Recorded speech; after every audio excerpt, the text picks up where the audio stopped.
ଭାଇ ଆଉ କିଛି ଦିନ ପରେ 2025 ସମାପ୍ତ ହୋଇଯିବ।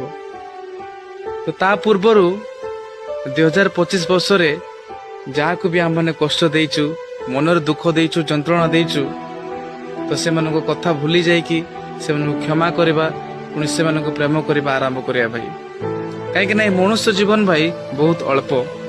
ଆମେ ନିଜ ଆଗରେ ଦେଖୁଛୁ କି ବହୁତ ଲୋକମାନେ, ବହୁତ ବଡ ଲୋକମାନେ ନିଜ ଜୀବନ ଛାଡିକି ଏ ଦୁନିଆରେ ଚାଲି ଯାଉଛନ୍ତି। ତେବେ ଅନ୍ୟମାନଙ୍କୁ କଷ୍ଟ ଦେଇକି, ଅନ୍ୟମାନଙ୍କୁ ଦୁଃଖ ଦେଇକି ଏଇ ଜୀବନ କିଛି ଲାଭ ନାହିଁ ଭାଇ। ତ ଯେତେବେଳେ 2025 ସରୁଛି, ପୁଣି ଯେତେବେଳେ 2026 ଆସୁଛି, ତ ଆମେ ସମସ୍ତେ ପରସ୍ପରକୁ ପ୍ରେମ କରିବା, ପୁଣି ପରସ୍ପରକୁ ସାହାଯ୍ୟ କରି ସେଇ ପରମେଶ୍ୱର ଠାରେ ଆଗକୁ ବଢିବା ପାଇଁ ଚେଷ୍ଟା କରିବା। ତ ପ୍ଲିଜ এই ভিডিও আপনার প্রত্যেক ফ্রেন্ডস মানুষ সেয়ার করতু, যেপরি আমি প্রত্যেকে 2025 বর্ষকু সমাপ্ত করিকি 2026 বর্ষরে নূতন জীবন আরম্ভ করিবা, পুনি সমস্ত সহিত আনন্দ ও খুশি রহবা চেষ্টা করিবা। আমেন।